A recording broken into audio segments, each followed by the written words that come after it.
চট্টগ্রামের কর্ণফুলীর মোহনায় নৌকাডুবিতে নিখোঁজ ৩ জেলের মৃতদেহ উদ্ধার করেছে কোস্টগার্ড।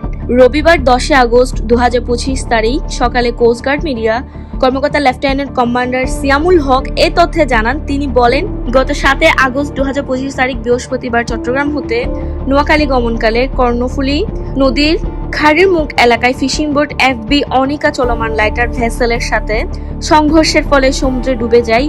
উক্ত বোটে অবস্থানরত ১৯ জন জেলের মধ্যে ১১ জনকে জীবিত উদ্ধার করা হলেও ৮ জনকে খুঁজে পাওয়া যায়নি। উক্ত সংবাদের ভিত্তিতে নিখোঁজ ব্যক্তিদের সন্ধান coast guard station Sangu, outpost Norman's Point ও স্টেশন পতেঙ্গা কৃতজ্ঞ। উচ্চগতি সম্পূর্ণ বোট এবং সমুদ্রে অবস্থানরত জাহাজের সম্বন্ধে অনুসন্ধান ও উদ্ধার অভিযান পরিচালনা করা হয়। পরবর্তীতে কোস্টগার্ড উদ্ধারকারী দল কৃতজ্ঞ নিখোঁজ ৮ ব্যক্তির মধ্যে গত ৯ আগস্ট বিকাল ৫টায় ২ জন এবং আজ ১০ আগস্ট সকাল ৮টায় ১ জনের মৃতদেহ উদ্ধার করা হয়। উদ্ধারকৃত মৃতদেহ স্ব আত্মীয় স্বজনদের নিকট হস্তান্তরের কার্যক্রম প্রক্রিয়াধীন রয়েছে। তিনি আরও বলেন, নিখোঁজ জেলেদের উদ্ধার কার্যক্রম এখনও অব্যাহত রয়েছে।